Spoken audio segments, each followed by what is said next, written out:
राजस्थान एक ऐसी जगह है जिसके हर हिस्से में कोई ना कोई कहानी या राज दफन है।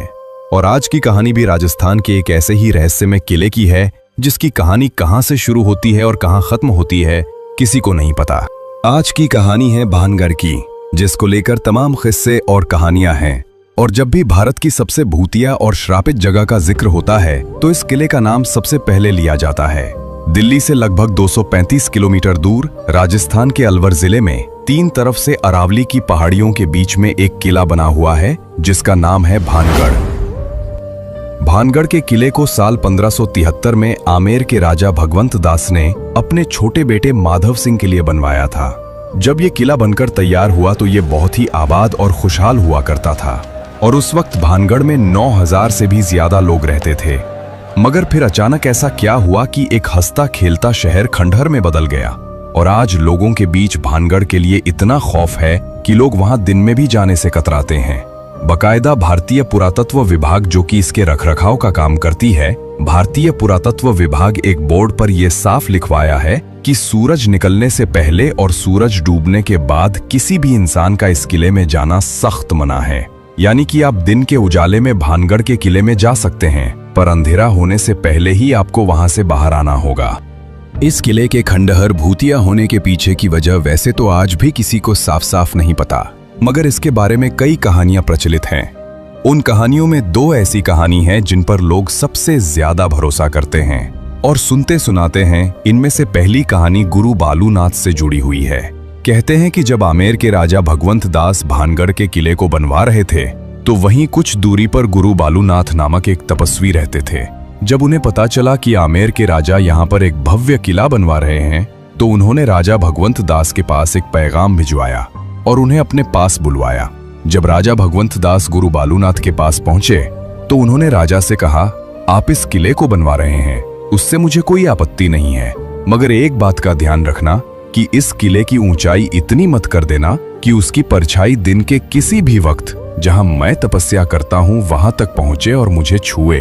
उन दिनों जितने भी साधु संत और महात्मा हुआ करते थे सभी बहुत सिद्ध हुआ करते थे और सभी का बहुत आदर किया जाता था। उनकी कही किसी भी बात को हल्के में नहीं लिया जाता था। इसलिए राजा भगवंत दास ने गुरु बालूनाथ की बात को सुनने के बाद ठीक वैसा ही किया और भानगढ़ किले के किसी भी भाग की ऊंचाई इतनी नहीं रखवाई कि उसकी परछाई गुरु बालूनाथ तक पहुंच सके। गुरु बालूनाथ के इस बात का ख्याल अगली 2 पीढ़ियों तक रखा गया, मगर कहते हैं कि जब तीसरी पीढ़ी ने भानगढ़ की गद्दी संभाली तो उन्होंने इस बात को नजरअंदाज कर दिया और गुरु बालूनाथ की दी हुई चेतावनी को अनसुना कर दिया।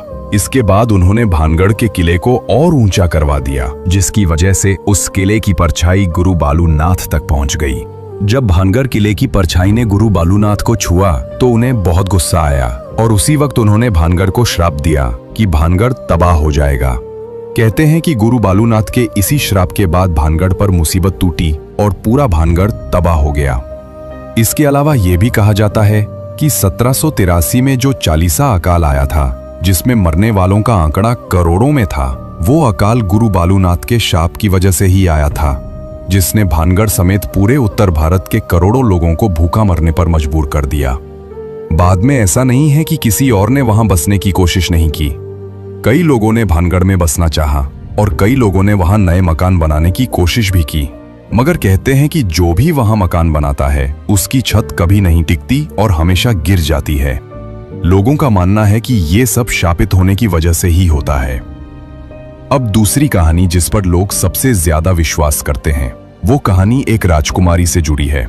कहते हैं कि एक वक्त जब भानगढ़ बहुत ही आबाद और खुशहाल हुआ करता था तब इस किले के महल में एक राजकुमारी रहती थी जिनका नाम था रत्नावती। राजकुमारी रत्नावती बेहद ही खूबसूरत थी और उनकी सुंदरता के चर्चे दूर दूर तक फैले हुए थे। आए दिन बड़े बड़े राजाओं की शादी के न्योते आते रहते थे, मगर इन राज्यों के अलावा एक और शख्स जो राजकुमारी रत्नावती का दीवाना था उसका नाम था सिंधिया। सिंधिया एक तांत्रिक था और जब से उसने राजकुमारी रत्नावती को देखा तभी से वो उसके ऊपर बुरी तरह फिदा हो गया था। अब वो किसी भी तरह राजकुमारी रत्नावती को पाना चाहता था, मगर उसे पता था कि वो सीधे तरीके से कभी भी राजकुमारी को नहीं पा सकता, क्योंकि कहां और संसार में रहने वाला एक तांत्रिक और कहां महलों में रहने वाली राजकुमारी, इसलिए उसने राजकुमारी रत्नावती को हासिल करने के लिए दूसरा तरीका ढूंढ निकाला और अब बस सही मौके की फिराक में लग गया। एक दिन आखिरकार उसे ये मौका मिल ही गया। उस दिन राजकुमारी रत्नावती की एक दासी भानगढ़ के बाजार में आई। दरअसल वो राजकुमारी के लिए बालों में लगाने वाला तेल खरीदने आई थी। तांत्रिक सिंधिया किसी ऐसे ही मौके की तलाश में था। जब वो दासी तेल खरीदकर वापस जाने लगी तो तांत्रिक सिंधिया ने उसे किसी बहाने से रोक लिया। क्योंकि वो तंत्र मंत्र में माहिर था, उसने दासी द्वारा लाई गई तेल की बोतल पर चुपके से काला जादू कर दिया। जब दासी राजकुमारी रत्नावती के पास पहुंची और तेल दिया तो राजकुमारी को कुछ शक हुआ। रत्नावती बहुत ही समझदार थी, इसलिए तेल को देखकर उन्हें पता चल गया कि इस पर किसी ने तंत्र मंत्र का इस्तेमाल किया है। जब राजकुमारी ने अपनी दासी से पूछा तो दासी ने तांत्रिक सिंधिया के बारे में बताया। सिंधिया का नाम सुनते ही राजकुमारी को पूरा माजरा समझ में आ गया और उन्होंने वो तेल की बोतल एक पत्थर पर दे मारी। इस वजह से तेल और उसका सारा जादू उस पत्थर में समा गया। अब वो पत्थर खुद ब खुद लुढ़क कर तांत्रिक सिंधिया की तरफ बढ़ने लगा।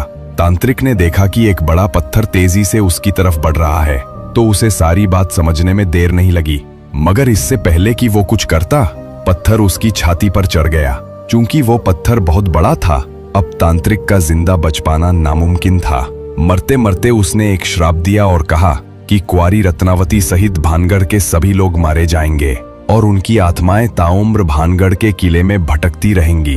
तांत्रिक सिंधिया मर गया, पर कहते हैं कि उसके मरने के कुछ समय बाद भानगढ़ और उसके पास के एक और राज्य अजबगढ़ के बीच बहुत भयंकर युद्ध हुआ, जिसमें पूरा भानगढ़ तबाह हो गया। इस लड़ाई में अजबगढ़ की सेना पूरे भानगढ़ में कत्लेआम मचा गई, जिसमें रानी रत्नावती सहित कई लोग मारे गए। हालांकि इतिहास में कहीं भी भानगढ़ और अजबगढ़ के बीच युद्ध का जिक्र नहीं है, पर सदियों से यही कहानी सुनी और सुनाई जा रही है। कहते हैं कि इस युद्ध के बाद भानगढ़ का किला कभी आबाद नहीं हो पाया और धीरे धीरे भानगढ़ वीरान बन गया। आज भूतों का गढ़ बन चुका है। युद्ध में मारे गए सभी लोगों की आत्माएं आज भी भानगढ़ में मौजूद हैं। भानगढ़ में आज भी रात को बाजार सजता है, खंडहर फिर से खड़े हो जाते हैं और अंदर राजा का दरबार लगता है। वहां के लोग बताते हैं कि उन्हें रात को चीखने की आवाज आती है, कभी हंसने की आवाज आती है तो कभी घरों के बजने की आवाज सुनाई देती है। भानगढ़ के किले में आज तक जो भी रात में गया वो फिर कभी जिंदा लौट कर नहीं आया, और अगर कोई जिंदा वापस आया तो उसकी दिमागी हालत खराब हो जाती है या फिर किसी दुर्घटना में मृत्यु हो जाती है। इसके अलावा कहा जाता है कि भानगढ़ और अजबगढ़ के बीच युद्ध के समय बहुत सारा खजाना भानगढ़ के किले में छिपाया गया था। बाद में उसे निकालने के लिए फैलाई गई अफवाह थी कि भानगढ़ में आत्माओं का वास है। चूंकि भानगढ़ और अजबगढ़ के बीच हुए युद्ध का कोई ऐतिहासिक प्रमाण नहीं है, इसलिए खजाने की सच्चाई पर शक किया जाता है। हर किले का शुरू से लेकर अंत तक अपना इतिहास होता है। भानगढ़ का किला कैसे और किसने बनवाया इसका इतिहास है, मगर ये तबाह कैसे हुआ इसका इतिहास में कोई जिक्र नहीं है। यही चीज भानगढ़ के किले को और रहस्यमयी बनाती है। दिन में भानगढ़ घूमने गए कई लोग बताते हैं कि उन्हें ऐसा लगता है जैसे उनका कोई पीछा कर रहा हो या कोई अदृश्य शक्ति मौजूद हो। भानगढ़ की नृत्यों की हवेली में घरों के बजने की आवाज आती है या किसी को ऐसा लगता है जैसे कोई उनका गला घोंट रहा हो। इन खबरों के बाद कई बड़े न्यूज चैनल और पैरानॉर्मल सोसाइटी ऑफ इंडिया की टीम रात में जाकर भानगढ़ की पड़ताल कर चुके हैं। उन्होंने अपने साथ भूतों या आत्माओं की मौजूदगी बताने वाले डिवाइस भी लिए। पड़ताल में उन्हें कुछ प्रमाण मिले, मगर वहां किसी आत्मा का वास है या नहीं इसका कोई ठोस सबूत नहीं मिला। ना ही उन्होंने सजे हुए बाजार या राजा का दरबार देखा। लोग भानगढ़ के बारे में जो कुछ भी सुनते या पढ़ते हैं, उसी की वजह से वहां कोई अदृश्य शक्ति मौजूद होने का भ्रम होता है। भारत सरकार की तरफ से रात में किले में एंट्री बैन करने की वजह से भी भूत प्रेत वाली बातें हवा में फैल गईं। वहीं दूसरी तरफ लोग आज भी इन किस्सों और कहानियों को सच मानते हैं और उनके अनुसार भानगढ़ के किले में आज भी भूत और आत्माएं मौजूद हैं। कुल मिलाकर आज भी किसी को नहीं पता कि 300 साल पहले भानगढ़ में ऐसा क्या हुआ कि वो वीरान और खंडर बन गया और पूरे भारत की सबसे डरावनी और भूतिया जगह बन गया। तो ये थी पूरी कहानी भूतों के गढ़ भानगढ़ की। मुझे उम्मीद है कि आपको मेरी जानकारी जरूर पसंद आई होगी।